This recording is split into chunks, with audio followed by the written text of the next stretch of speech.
नमस्कार। कैसे हैं आप? मैं हूं मनीष ठाकुर और आप देख रहे हैं द व्यूज़ मीडिया। प्रधानमंत्री मोदी लगातार डिजिटल इंडिया की वकालत करते हैं और मोदी काल में डिजिटल इंडिया की का करिश्मा ये है कि आज पूरा देश डिजिटल पेमेंट करता है, ऑनलाइन पेमेंट करता है। आज अंधन योजना से पूरा देश जुड़ा इसी डिजिटल इंडिया से। जब अंधन योजना और हर किसी के लिए एटीएम की व्यवस्था की बात सरकार ने की तो दिल्ली के खैरातियों ने इसका विरोध किया कि जिसके पास घर नहीं है वो कैसे एटीएम कार्ड कहाँ रखेगा। आज सरकार ये दावा कर रही है कि 40 करोड़ से ज़्यादा लोग उससे जुड़े हैं, जिसमें 55% महिलाएं हैं।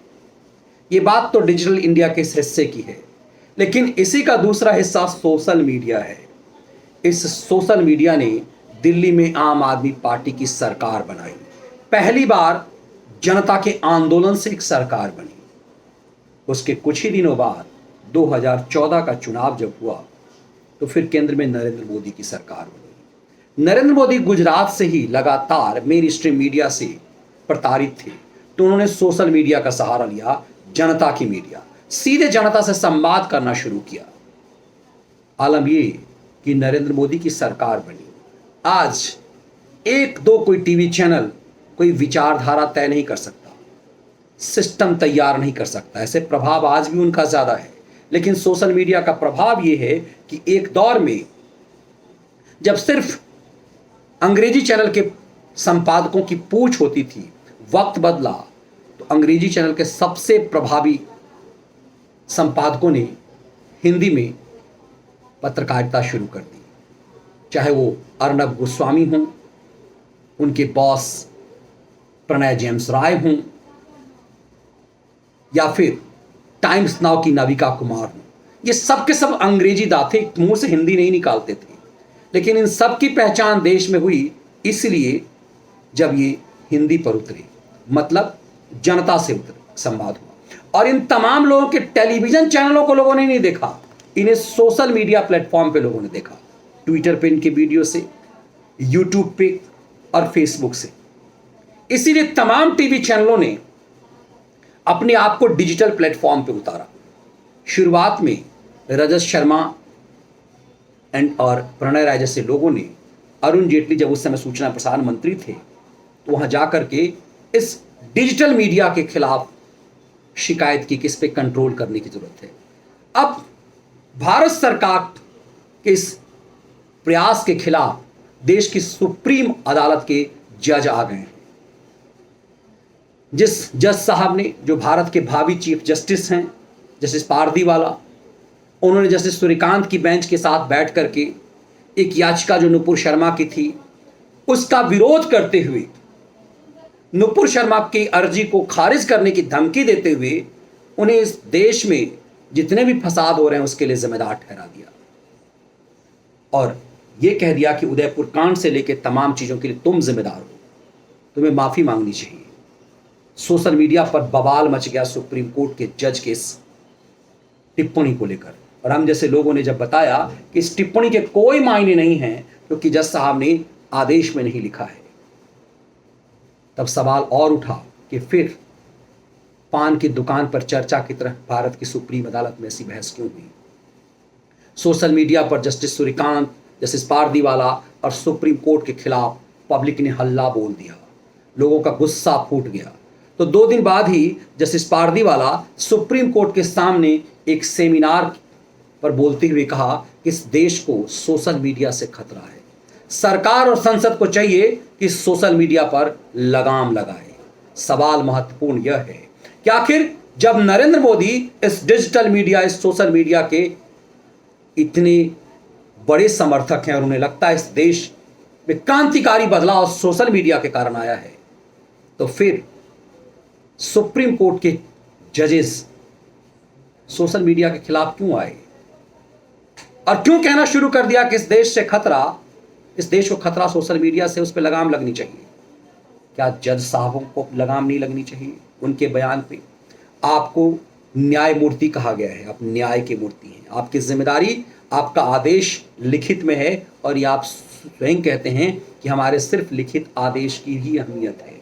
तो फिर पान की दुकान की तरह गॉसिप क्यों करते हैं और क्यों एक याचिकाकर्ता को इस कदर अपमानित करते हैं? आपकी जिम्मेदारी थी उसकी याचिका खारिज कर देते हैं। उसकी मांग ये थी कि देश भर में जो दर्जनों एफआईआर हुए हैं उसे एक जगह क्लब कर दिया जाए, लेकिन आपने उसकी अर्जी खारिज करते हुए उसके ऊपर ऊल जुलूल टिप्पणी की जिसके कोई मायने नहीं है। आप सुप्रीम अदालत हैं, आपकी इसकी टिप्पणी के मायने हैं। इस टिप्पणी के मायने इतने हैं कि आपकी इस टिप्पणी के आड़ में जिहादियों को ताकत मिल गई है। उदयपुर कांड के सपोर्ट में लोग आ गए हैं। आपके दिए गए बयान के आधार पर अब लोग कहने लगे हैं कि सुप्रीम कोर्ट के जज ने मान लिया कि उदयपुर भी नूपुर के कारण हुआ है। इतिहास में हर चीज़ क्या नूपुर के कारण हुआ? यदि नूपुर के कारण हुआ तो फिर इस देश में इतनी सारे हिंदू देवी देवताओं के अपमान हुए। मकबूल फिदा हुसैन ने सरस्वती की नग्न तस्वीर बनाई, उस पर लोगों की चुप्पी रही। क्या सनातनी चुप रहते हैं? इसीलिए कुछ भी जायज़ है। आज माँ काली के मुंह में सिगरेट फूंकते हुए दिखाया जा रहा है। राम का अपमान होता है, हनुमान को बंदर कहा जाता है, और इस तरह से मकबूल फिदा हुसैन जैसे लोग कहते हैं कि यहाँ पर जब अजंता और एलोरा की नग्न तस्वीरें हैं तो फिर सरस्वती की नग्न तस्वीर बनाने में क्या हर्ज है? और यही लोग जब मोहम्मद पे चर्चा होती है तो सर तन से जुदा करने की बात करते हैं। तो क्या सुप्रीम कोर्ट ज़्यादा खतरनाक हो गया है सोशल मीडिया से? क्योंकि उन्हीं के बयान को लेकर के अलगाववादी भारत विरोधी तंत्र अब बयान देने लगे हैं। जब सुप्रीम कोर्ट के खिलाफ इस तरह की बातें पब्लिक में आने लगी, और चूंकि अब पब्लिक है जो बोलती है, पब्लिक है जिसके पास मंच है, अब सिर्फ मंच मनी लॉन्ड्रिंग के चैनलों के पास नहीं है, अब मंच आम आदमी के पास है, और इसीलिए खास आदमी को आम आदमी के उस मंच से डर लगता है। हमेशा से होता रहा है कि खास आदमी को इस बात से की चिंता होती है कि आम कहीं खास न बन जाए। तो जिस डिजिटल इंडिया की बात, जिस सोशल मीडिया की ताकत की बात प्रधानमंत्री मोदी करते रहे हैं और उसकी ताकत बढ़ाते रहे हैं, जिस सोशल मीडिया ने इस देश की सत्ता की चूलें हिलाई, जनतंत्र को मजबूत किया, आखिर ये सोशल मीडिया अब मिलॉर्ड को क्यों नहीं सुहाता? ये सबसे अहम बात है। मिलॉर्ड सिर्फ बोलना चाहते हैं, सुनना नहीं चाहते। इस देश की जनता के मिजाज को समझने के लिए मिलॉर्ड को जनता की भावनाओं को भी समझना पड़ेगा। इसीलिए सोशल मीडिया पर पाबंदी लगाने से पहले उनके लिए भी ज़रूरी है कि वो आदेश दें, पान की दुकान की तरह अपनी मुंह चलाने पर लगाम नियंत्रण करें। ये देश की जनता कहती है, क्योंकि वो खुद कहते हैं उनके द्वारा दिए गए मौखिक बयान के कोई मायने नहीं है। और ये बात अब खुल करके दिल्ली हाईकोर्ट के पूर्व न्यायाधीश जस्टिस शिव नारायण ढींगरा भी कहते हैं, और ढींगरा साहब की साख सुप्रीम कोर्ट के किसी भी जज से कमतर कतई नहीं रही है। इसीलिए ये सवाल आम आदमी के जहन में है कि सुप्रीम कोर्ट के जजेस ने आम आदमी की अभिव्यक्ति की आज़ादी को कुचलने की सलाह सरकार को क्यों दी है। ये वीडियो विश्लेषण आपको कैसा लगा जरूर साझा कीजिएगा। इसके कंटेंट यदि आपको पसंद आए तो वीडियो को लाइक और शेयर जरूर कीजिए। बहुत बहुत